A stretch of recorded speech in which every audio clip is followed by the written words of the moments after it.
Hello students, we'll go with the next part of the model partial differential equations, that is one dimensional heat equation. Now we are going to derive for one dimensional heat equation, and this is a very important question. So to understand, we should know what is a heat equation given by.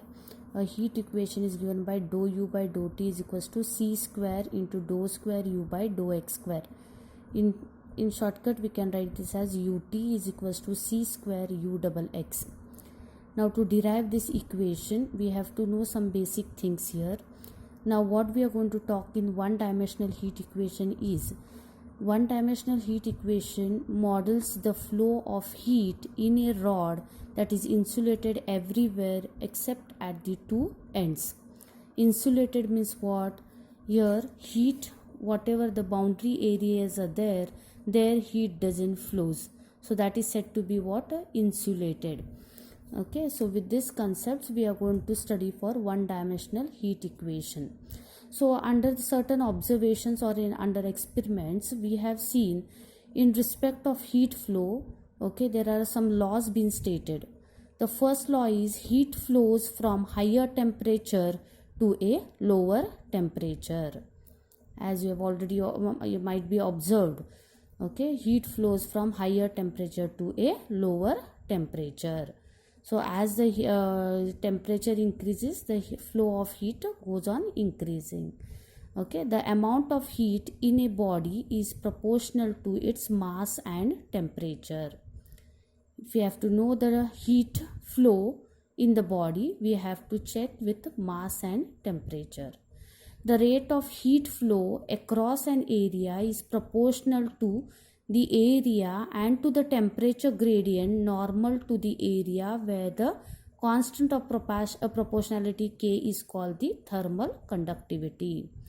So the rate of flow is always dependent upon the area, that is, it is directly proportional to the area and the temperature, okay, at the instant. So with these concepts, we are going to start to derive for one dimensional heat equation.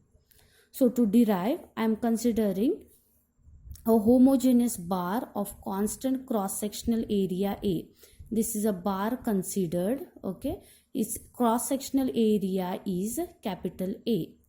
Let rho be the density. You know what do I mean by density. Density is calculated as mass per unit volume. S be the specific heat. K be the thermal conductivity of the material. So what bar we have taken, its thermal conductivity, we are talking that as K. So as the sides of the bar are insulated, I told you what do I mean by insulated. Heat flow flows in the horizontal direction, means the flow of heat will be taking in this manner, horizontally. Okay, it doesn't take vertically, it will take horizontally, means parallel. Okay, so next, parallel and perpendicular to the area A. Let one end of the bar be origin and the heat flow be the positive axis. Means for this figure, this will be your origin now, and the flow of heat is taking from this end in the positive sense of x-axis. This we are going to talk it as x-axis. Okay, next. Let u of x comma t be the temperature of the slab at an instant x from the origin. Means now here u of x of t means here temperature at from the origin to this point is u of x of t. Okay, function of x and t it is now. Next, be the temperature of the slab of at a distance x from the origin. Consider an element of a bar between PQRS and P dash Q dash R dash at a distance x and x plus delta x from the origin O. So means this distance from 0 to this PQRS, the distance is x. From the origin to P dash Q dash R dash S dash, the distance is x plus delta x. If this is x and if this is x plus delta x, means this slab, when I consider a slab, that slab distance will become delta x. Okay. Next, Let delta U be temperature in a slab of thickness delta x of the bar. I have shown you now what is delta x. So at that instant between x and x plus delta x, the temperature is delta U. So to start, first we should calculate what is the mass of the element at that slab. The slab what I have considered, that is the element here. At this, what is the mass we have to calculate? And mass is calculated as per the formula density into volume, because density's formula is mass divided by volume, and mass can be calculated as taking this volume this side, so density into volume. Now what is density? Density here I have given here as mass by volume, and mass if I take m, volume is calculated as A into delta x. So when I calculate m, this quantity will go this side. So mass of the element will become A into rho into delta x. Now you are familiar with these notations. Next, the quantity of heat stored in the slab. Now when the temperature is increasing, there is a heat stored in that slab. So we have to calculate what is the heat stored. So heat stored can be calculated as mass into specific heat into change in the temperature. So mass, you know, above we have calculated. Specific heat, you know, it is a constant, that is S, and change in temperature in that slab I have taken it as delta U. So when we multiply, this becomes rho A S into delta X into delta U. So this was the quantity of heat stored. If I have to calculate the rate of increase means it will be spoken with respect to time. What is the increase of heat in that slab? So that will denote as R, which is equals to this. When I talk rate means this quantity must be with respect to T. So delta U will become now dou U by dou T, since we are talking rate. So next concept, if Ri is the rate of inflow of heat, means here heat flow in inward direction, I'll take it as Ri. And Rho is the rate of outflow of the heat, means Rho is outflow, means heat is flowing outside. Then Ri, that is a rate of inflow of heat, is given by minus Ka into dou U by dou X at the instant X, at the point X from the origin. And Rho is given by minus Ka dou U by dou X at the instant X plus delta X. Now why did I take the negative sign? The negative sign represents, I have told you all here, the heat flows from higher temperature to the lower temperature. So from higher it comes to lower, so we are going to talk for the negative sign here.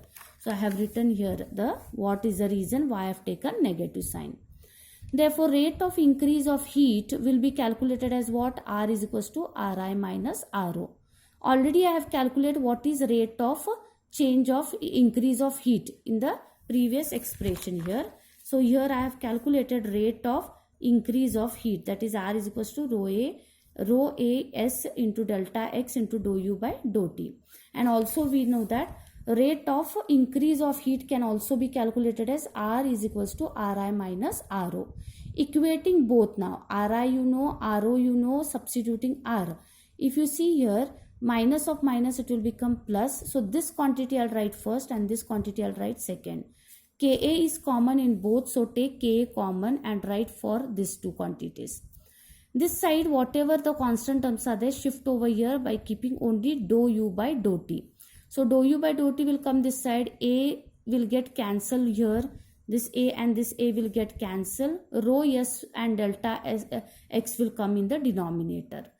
K is constant, thermal conductivity, density also will be constant, and specific heat also is the constant. So this quantity will be constant.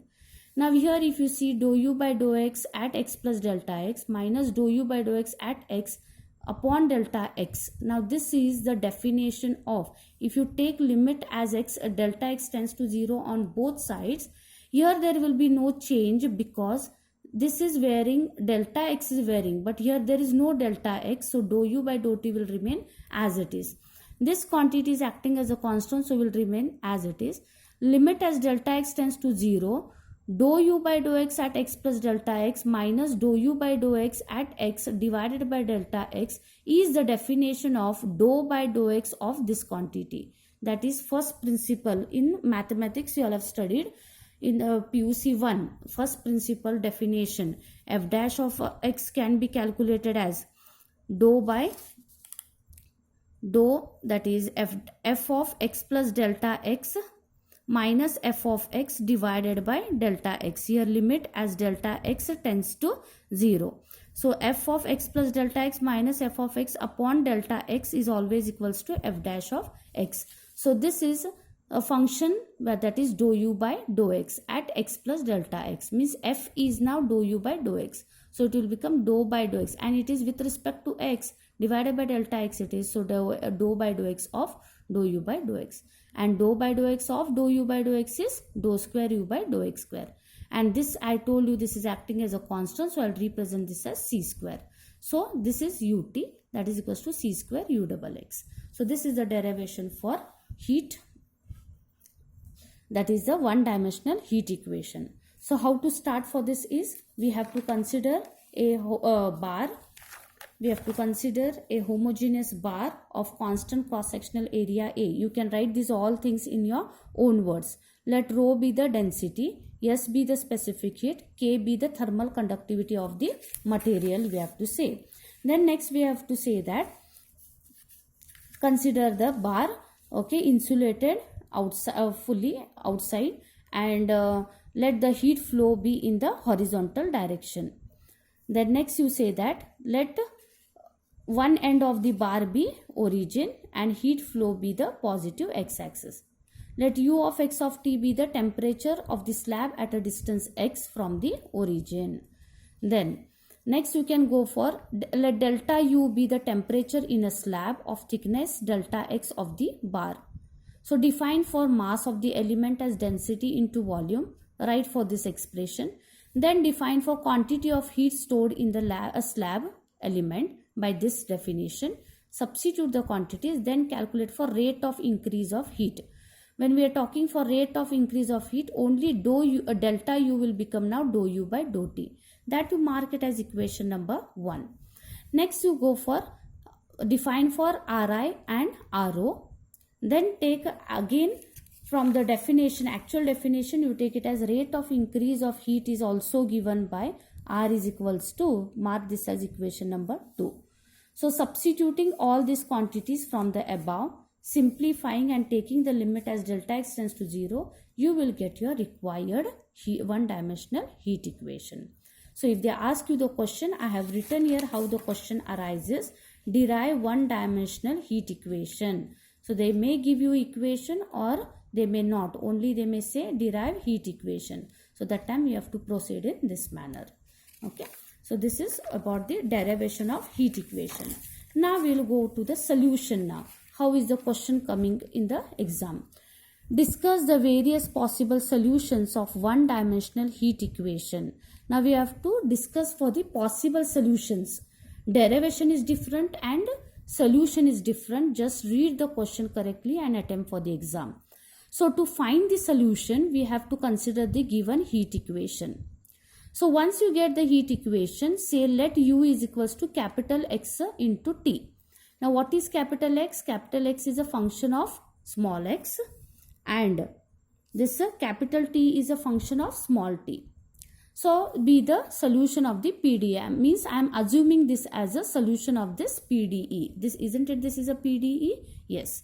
So now we're all use the substitute xt.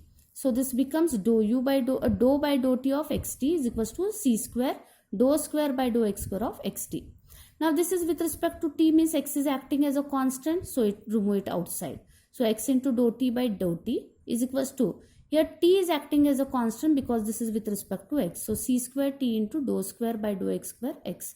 If you observe here x is the extra term when we are talking dou t by dou t, means here only t terms have to be there.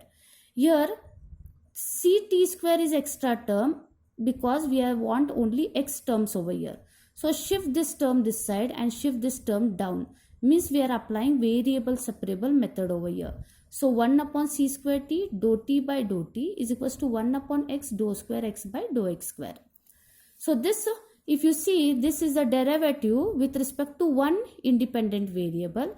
This also is a derivative with one independent variable, and we have seen the solution for the homogeneous equations with one independent variable. So turned out this dou by dou t as dt by dt and dou square x by dou x square as d square x by dx square. Equate these both quantities to a sum quantity that is a constant k. So bring this c square t this side. So dt by dt is equals to c square tk. Shift this side. So minus c square tk is equals to 0. And d by dt means capital D of this capital T minus c square tk is equals to 0.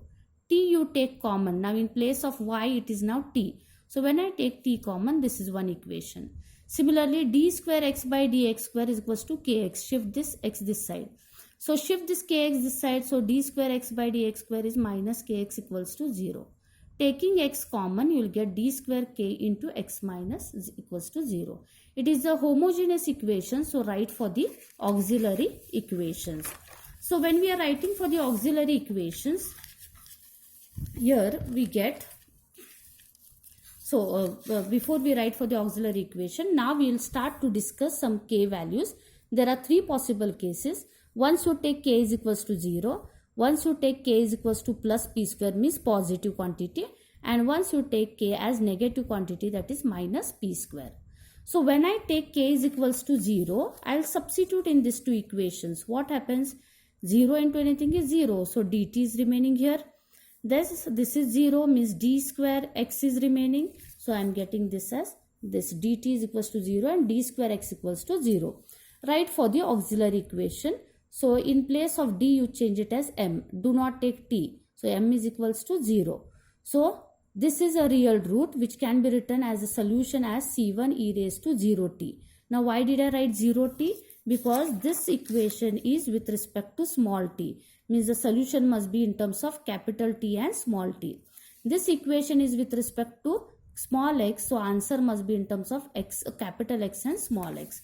So this second solution is m square is equals to 0. So m is equals to 0 comma 0. And you know these are the two real roots which are same.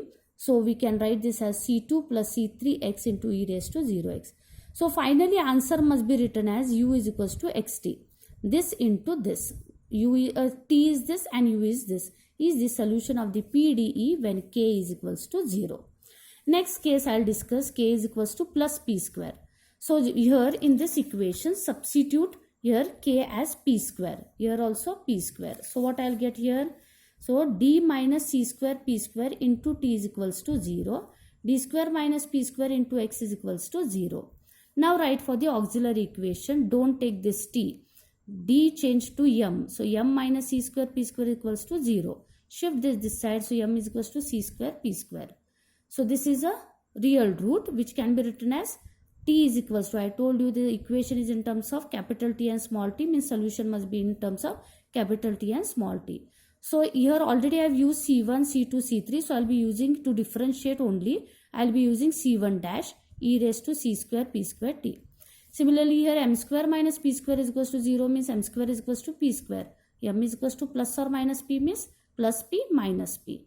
Both are different and real. So write for the solution. So product of these two, x is this and t is this. I have told you I will be using c2 dash and c3 dash. This is the solution for PDE. Next case is let k is equals to minus p square. Substitute where? Substitute over here. So this will become d plus c square p square into t is equals to 0. D square plus p square into x equals to 0. What I have written over here. Write for the auxiliary equation m plus c square p square is equals to 0. So yeah, shift this side. So you will get minus c square p square, which I can write already. I have used c1 dash. Now I will use c1 double dash, which is a real root. So e raised to minus c square p square t.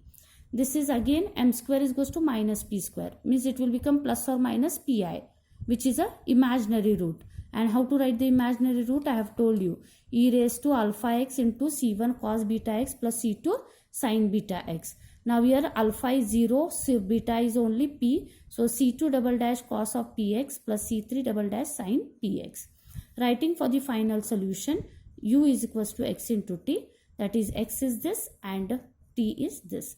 So this way we are finding for the solution of a one dimensional heat equation by variable separable method. So to start, you have to substitute u is equals to x of t in the heat equation, separate the variables, equate those quantities, that is one, this is with respect to one independent variable, so write for the total derivative ordinary differential equation, equate it to k and frame for the ordinary differential equation.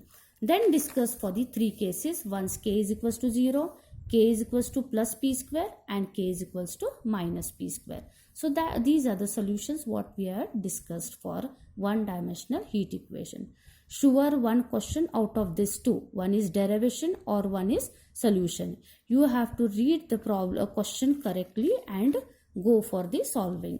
If they ask you derivation, don't write the solution. If they ask you solution, don't write the derivation. You will be not given any marks. So this is about one dimensional heat equation. Thank you.